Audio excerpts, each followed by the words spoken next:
বিসমিল্লাহির রহমানির রহিম। প্রিয় শিক্ষার্থী, আশা করি অনেক ভালো আছো। আমরা রসায়ন সাজেশনের 7 নম্বর কোশ্চেন নিয়ে আলোচনা করব। তোমরা অনেকে আমার কাছে জানতে চেয়েছো যে স্যার কোশ্চেনটা একটু সলভ দিন। চলো যাই। কোশ্চেনে কি বলা হয়েছে আগে দেখি, উদ্দীপকে কি আছে।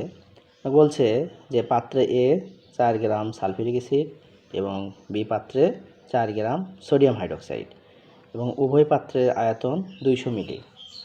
কোশ্চেন 1 নম্বর বলছে পাত্র এ ও বি পাত্র মিশ্রিত করলে যে লবণ পাওয়া যাবে তার শতকরা সংযুতি নির্ণয় করো। আমি আবার বলছি যে পাত্র এ ও পাত্র বি মিশ্রিত করলে যে লবণ পাওয়া যাবে তার শতকরা সংযুতি।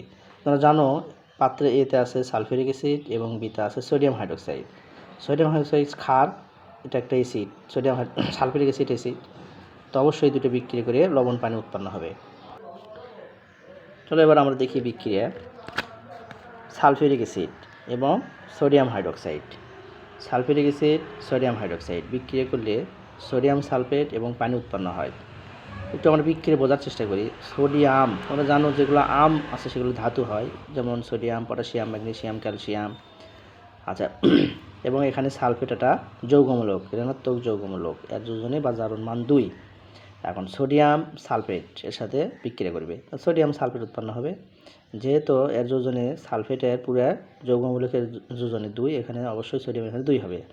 এগুলো ক্লাসে আলোচনা করা হয়েছে। দেখো ভিডিওটা অনেক বড় হবে, এত আমি বেশি টানবো না, খালি জাস্টলি মূল পয়েন্টগুলো তোমাদেরকে বুঝে দেওয়ার চেষ্টা করব। আচ্ছা, যে লবণ, আমরা কি লবণ উৎপন্ন হয়েছে?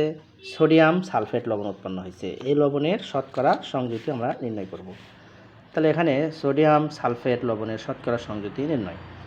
যেহেতু তোমাকে বলা হচ্ছে যে লবণ, তোমরা জানো যে লবণ বা যার শতকরা সংযুক্তি বের করতে বলবে তার আণবিক ভর আগে বের করবা, তোমরা বের করা জরুরি বা বের করতে হবে।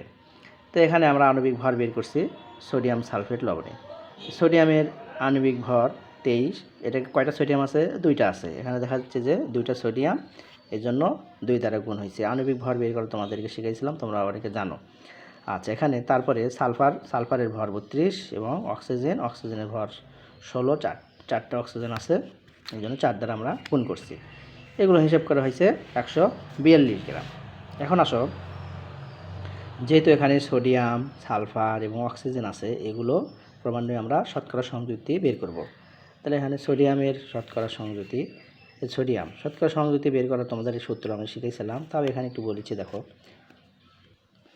মৌলের পারমাণবিক ভর, মৌলের সংখ্যা। এখানে প্রথমে আছে সোডিয়ামের ভর কত?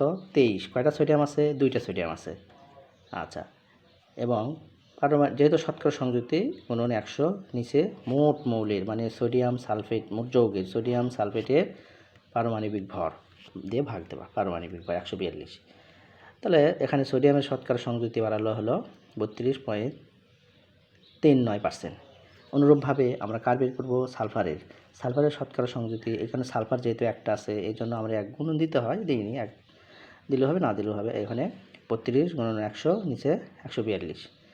আচ্ছা, এখানে বাড়ালে শতকরা সংযুতি 22.535%। অন্য আবার দেখো, এখন অক্সিজেন এর শতকরা সংযুতি। এখানে অক্সিজেন কয়টা আছে বুঝতেই পারতেছো, অক্সিজেন 4টা আছে। এখানে অক্সিজেনের ভর যেহেতু 16 গুণন 4, 142, নিচে 142 দ্বারা ভাগ দিলে আমাদের শতকরা সংযুক্তি অক্সিজেনে বাড়ায় 45.07। এটা আমাদের প্রথম কোশ্চেনের উত্তর শেষ। আশা করি তোমরা বুঝতে পারছো। তাহলে যে লবণ বাড়াইছে তার শতকরা সংযুক্তি আমরা বের করতে পারছি। এখন আমরা পরের কোশ্চেন দেখব কি আছে। পরের কোশ্চেন দেখো, এখানে বলা হচ্ছে যে 2 নম্বর কোশ্চেন, পাত্র এতে আরও 200 মিলি পানি যোগ করলে ঘনমাত্রার কী রূপ পরিবর্তন হবে ব্যাখ্যা করো। তাহলে পাত্রে এতে আছে 4 গ্রাম সালফিউরিক অ্যাসিড, এতে আরও 200 মিলি পানি যোগ করলে ঘনমাত্রার কী রূপ পরিবর্তন হবে? খুবই সহজ, আগে আছে 200 মিলি, পরবর্তী আবার 200 মিলি পানি যোগ করতে বলা হয়েছে। এখন দেখো, আমরা অঙ্কটা করছি 2 নম্বর, কীভাবে করা হয়েছে। পাত্র এ সালফিউরিক অ্যাসিড আছে 200 মিলি। এখানে দেখো, এখানে আমরা সাধারণ ঘনমাত্রা কীভাবে বের করছি? আমরা জানি যে W সমান SMV ভাগ 1000। এখানে S হচ্ছে ঘনমাত্রা, মোলারিটি বা নর্মালিটি, M হচ্ছে আণবিক ভর, V আয়তন। আচ্ছা, এখানে আমরা কী পাইছি? এখানে W আছে দেখো 4 গ্রাম, সালফিউরিক অ্যাসিডের জন্য বলছে 4 গ্রাম, 4 গ্রাম ডাব্লু। এম হচ্ছে সালফিউরিক অ্যাসিডের আণবিক ভর, আণবিক ভর 98 গ্রাম এবং আয়তন, প্রথম অবস্থায় আয়তন, পাত্রের প্রথম অবস্থায় আয়তন আছে 200 মিলি এবং এস ওয়াট। তাহলে আমরা এটা বের করে হিসাব করছি। দেখো প্রথমে আচ্ছা, এখানে যেহেতু তোমাদেরকে ঘনমাত্রা আমাদেরকে জানতে বলা হয়েছে, এই জন্য ঘনমাত্রা এস ইকুয়াল টু এখানে পারাবারি করা হয়েছে ডাব্লু গুণন 1000 নিচে এমভি। ডাব্লু মান এখানে 4 এবং এখানে 1000 আছে এখানে আমাদের সূত্রের অনুসারে। আচ্ছা, এম আর ভির মান বসে আমরা কত পাইছি? 0.204 মোলারিটি। আচ্ছা, অনুরূপভাবে আবার 200 মিলি পানি যোগ করলে আয়তন 200 400 মিলি। তোমাকে বলা হয়েছে যে পাত্রের আয়তন 200 মিলি যোগ করলে দ্রবণের ঘনমাত্রার কীরূপ পরিবর্তন হবে? তাহলে এবার ভির মান হবে 400। প্রথম হয়েছিল আগে 200, এর পরবর্তীতে 400। আচ্ছা, অনুরূপভাবে আমরা করব অঙ্কটা। এখানে দেওয়া আছে ডাব্লু সমান 4 আর এ 98 গ্রাম, ভি হলো 400 মিলি, এস ওয়াট, এস ঘনমাত্রা সমান ওয়াট। আমরা জানি এই সূত্র দিয়ে আমরা ঘনমাত্রা বের করতে পারি। ডাব্লু সমান এস এম ভি 1000, এটা সূত্র, কারণ আমরা এখান থেকে এস বের করছি। আচ্ছা, কত বাড়াইছে? 0.102 এম। ঘনমাত্রার পরিবর্তন আগে বাড়াইছিল আমাদের 0.204, এখান থেকে পরে 400 মিলি দিয়ে করার পরে যেটা বাড়াইছে সেটা বিয়োগ করলে এটা ঘনমাত্রার পরিবর্তন আমাদের হয়ে যাবে। তো এরকম অঙ্ক তোমাদের যদি দেয়, তাহলে কী করবা তোমরা? অবশ্যই ভালো করে খেয়াল করো, যে পাত্রে, এ পাত্রে, বি পাত্রে যেই দিক না কেন, তোমাকে বুঝুল বলে যে আরও 200 মিলি 500 মিলি যে কত মিলি যোগ করতে বলুক না কেন, তোমরা অনুরূপভাবে প্রথমত অবস্থায় যে পাত্রে যত মিলি আয়তন আছে সেটা দিয়ে ঘনমাত্রা বের করবা এবং পরবর্তী যতবার বলবে 100 200 300 যতই মিলি যোগ করতে বলবে সেটা যোগ করে ভির মান, তাহলে সেতটুকু অনুসারে ঘনমাত্রা বের করবা।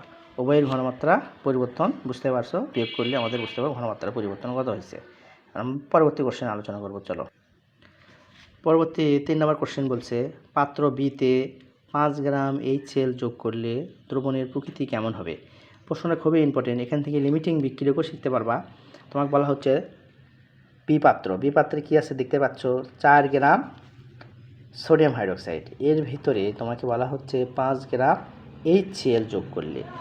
দেখো 5 গ্রাম HCl যোগ করলে দ্রবণের প্রকৃতি কেমন হবে? প্রকৃতি মানে আমরা অঙ্ক করার পরে দেখব যে অবশিষ্ট থাকবে, যদি অ্যাসিড অবশিষ্ট থাকে তাহলে আমরা প্রকৃতি হবে অম্লীয়, যদি ক্ষার অবশিষ্ট থাকে তাহলে দ্রবণের প্রকৃতি হবে ক্ষারীয়। আচ্ছা, আমরা যেহেতু লিমিটিং বিক্রিয়ক আমরা কীভাবে বের করে শিখছি, তোমরা জানো এক বা একাধিক পদার্থ বিক্রিয়া করলে যে বিক্রিয় পদার্থরা অবশিষ্ট থাকবে সেটাই মানে নিঃশেষ হয়ে যাবে, নিঃশেষ হয়ে যাবে, সেটাই হলো লিমিটিং বিক্রিয়ক।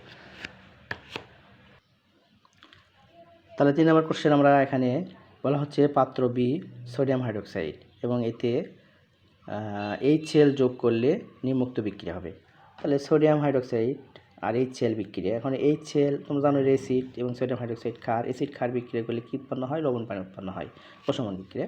তাহলে আমরা সোডিয়াম হাইড্রোক্সাইড এবং HCl বিক্রিয়া করে সোডিয়াম ক্লোরাইড এবং পানি উৎপন্ন হয়, সেটা লবণ পানি। আচ্ছা, নিচ দিয়ে আমরা অবশ্যই ভর বের করছি। দেখো এখানে হাইড্রোজেনের ভর 1, ক্লোরিন 35.5 আর সোডিয়াম 23, অক্সিজেন 16 এবং হাইড্রোজেন 1, এগুলো হিসাব করে HCl এর আণবিক ভর পাওয়া গেছে 36.5 এবং সোডিয়াম হাইড্রোক্সাইডের 40। এখন আসো, যদি তোমাকে বলছে যে বি পাত্রে 5 গ্রাম HCl যোগ করলে ঘনমাত্রা কেমন হবে? এখানে পাত্র খেয়াল করে দেখতে পাচ্ছ যে বি পাত্রে কোনো ঘনমাত্রা দেওয়া নেই, আছে কি?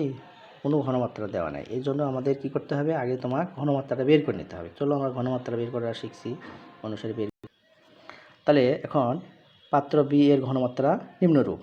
অনুরূপভাবে ডাব্লু সমান এস এম ভি ভাগ 1000, এর থেকে আমরা এস বের করতে হবে, এস হলো ঘনমাত্রা। আচ্ছা, ডাব্লু 1000, কারণ এস এখানে রাখা দিলে ডাব্লু এবং 1000 ওপরে যাবে। এখানে কী দেওয়া আছে দেখো তো, বি পাত্রে ডাব্লু আছে 4 গ্রাম, এম সোডিয়াম হাইড্রোক্সাইড এর ভর 40 গ্রাম, কারণ সোডিয়ামের ভর 23, অক্সিজেনের ভর 16, হাইড্রোজেনের ভর 1, এদের যোগ করলে 40 গ্রাম এবং আয়তন 200 মিলি এস ওয়াট। তাহলে আমাদের ঘনমাত্রা কত বাড়াইছে? বি পাত্রের ঘনমাত্রা হিসাব করে আমরা পাইছি হলো 0.5 এম। দেখো 0.5 এম। আচ্ছা, অনুরূপভাবে আমরা কি করব? এবার যেহেতু HCl এর আণবিক ভর আমরা পাইছিলাম 36.5 গ্রাম, এখানে কী করবো? 36.5 গ্রাম HCl বিক্রিয়া করে 40 গ্রাম সোডিয়াম হাইড্রোক্সাইডের সাথে। খুবই ইজি করে পেলাম, খেয়াল করো। আবার তোমাদেরকে দেখা, হ্যাঁ এখানে দেখো HCl সোডিয়াম হাইড্রোক্সাইড বিক্রি করে হয়েছে সোডিয়াম ক্লোরাইড এবং পানি। HCl এর ভর কত? এখানে 34.5, এর এটা 40। এখন আমরা আচ্ছা বিক্রিয়া থেকে দেখতে কি দেখতেছি যে 36.5 গ্রাম HCl বিক্রিয়া করে 40 গ্রাম সোডিয়াম হাইড্রোক্সাইডের সাথে। তারপরে 1 গ্রাম HCl বিক্রিয়া করে, অবশ্যই তোমরা এটা জানো, এবং 5 গ্রাম HCl বিক্রিয়া করে কত গ্রাম সোডিয়ামের সাথে। কত গ্রাম বাড়াইছে এখানে? আচ্ছা 5.47 গ্রাম সোডিয়াম হাইড্রোক্সাইড এর সাথে বিক্রিয়া করবে। অনুরূপভাবে ঠিক আচ্ছা দেখো এখানে HCl এই পাশে হয়েছে সোডিয়াম হাইড্রোক্সাইড। এখন আমরা কী করব? উল্টে নিয়ে আসবো। তাহলে এখানে 40 গ্রাম সোডিয়াম হাইড্রোক্সাইড বিক্রিয়া করে 36.5 গ্রাম HCl এর সাথে। আচ্ছা এটা কেন করা হচ্ছে? এটা প্রশ্ন আসতে, দেখো বিক্রিয়া দিয়ে খেয়াল করবো, আমার এখানে উৎপাদ কিছু বলতেছে না, তোমরা বিক্রিয়ক, কী কী বিক্রিয়ক? এখানে বিক্রিয়ক আছে HCl এবং সোডিয়াম হাইড্রোক্সাইড, এই দুটো বিক্রিয়ক। আমরা বিক্রিয়ক নিয়ে আলোচনা করব। এখানে এ বিক্রিয়া করে এর সঙ্গে, আবার এ বিক্রিয়া করে এর সঙ্গে, এটা খেয়াল রাখবা। অনুরূপভাবে বিক্রিয়া করে দেখো 40 গ্রাম সোডিয়াম হাইড্রোক্সাইড বিক্রিয়া করে 36.5 গ্রাম HCl এর সাথে। 1 গ্রাম কত? 4 গ্রাম কত? 4 গ্রাম কোথায় পেলাম? উদ্দীপকে 4 গ্রাম দেওয়া আছে। আচ্ছা আর উপরে দেখো এখানে হয়তো প্রশ্ন আসতে পারে, স্যার এই 5 গ্রাম আপনি কই পেলেন? তো অবশ্যই তোমাকে কোশ্চেন বলেই দিয়েছে যে 5 গ্রাম HCl পাত্রে মিশ্রিত করলে প্রকৃতি কেমন হবে, এই জন্য এখানে HCl 5 গ্রাম আনা হয়েছে। এখন আসো এখানে বিক্রিয়া করার পর এখানে আমরা পাইছিলাম সোডিয়াম হাইড্রোক্সাইড 5.47। আচ্ছা আর এখানে পাইছি HCl লাগবে কত গ্রাম? 3.65 গ্রাম। আচ্ছা তোমাকে কি বলা হচ্ছে যে HCl সরবরাহ করা হয় 5 গ্রাম, কিন্তু প্রয়োজন কত গ্রাম? আমরা হিসাব করে যেটা পাইছি এটা আমার প্রয়োজন হচ্ছে 3.65 গ্রাম। অবশিষ্ট HCl 5 গ্রাম থেকে এটা বিয়োগ করলে আমরা কত পাবো? 1.35 গ্রাম। যেহেতু অবশ্যই থাকবে HCl, দ্রবণটি হবে অম্লীয়।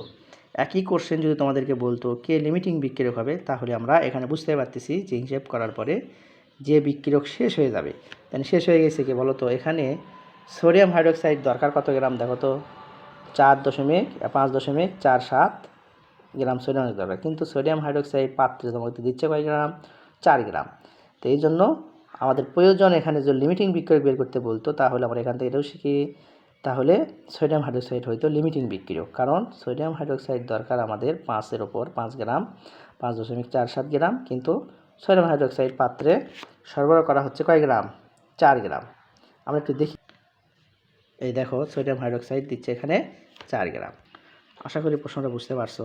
তোমাদেরকে এভাবে সুন্দর করে করবে। মোট কথা হচ্ছে যে অবশিষ্ট থাকবে তার প্রকৃতিতে এরকম হবে। এখানে অবশিষ্ট আছে HCl, তাহলে এটি দ্রবণটা হবে অম্লীয় প্রকৃতির। আচ্ছা এর পরবর্তী কোশ্চেন কি বলছে চলো দেখি। পরবর্তী কোশ্চেন বলছে পাত্র A ও B মিশ্রিত করলে যে লবণ পাওয়া যায় তার একটি অণুর ভর কত? ভালো করে খেয়াল করো, আমরা এটি ক নাম্বার বা 1 নাম্বার কোশ্চেন এটা করছি। দেখো এই কোশ্চেন আমরা আরেকবারও করছিলাম প্রথমের দিকে। এখানে বলা হচ্ছে পাত্রে এতে আছে সালফিউরিক অ্যাসিড এবং বিতে আছে সোডিয়াম হাইড্রোক্সাইড, বিক্রিয়া করলে সোডিয়াম সালফেট এবং পানি উৎপন্ন হয়। যে লবণ পাওয়া যায় তার একটি অণুর ভর বের করতে বলছে। কোশ্চেন আবারও দেখি, পাত্র A ও B পাত্রে মিশ্রিত করলে যে লবণ পাওয়া যায় তার একটি অণুর ভর কত? তার একটি অণুর ভর নির্ণয়। তোমরা জানো যে কোনো একটা পদার্থের আণবিক ভরকে গ্রামে প্রকাশ করলে যতটি সংখ্যা পাওয়া যায় সেটা হলো তার কী সংখ্যা বলো তো? বুঝতে পারতেছ? আচ্ছা অ্যাভোগাড্রো সংখ্যা। তাহলে আমরা জানি যে 6.023 × 10⁻³ এতটি সোডিয়াম হাইড্রোক্সাইড বা সোডিয়াম সালফেট অণুর ভর, এতটি যে লবণ উৎপন্ন করে সোডিয়াম সালফেট অণুর ভর 142 গ্রাম। আচ্ছা একটি যেহেতু তোমাকে বলছে একটি ভর হচ্ছে ভাগ করবা এত গ্রাম, এটা ক্যালকুলেশন করে যাচ্ছে। তাহলে আমরা জানি যে কোনো মৌল বা যৌগের আণবিক ভরকে গ্রামে প্রকাশ করলে 1 মোল পদার্থ পাওয়া যায়।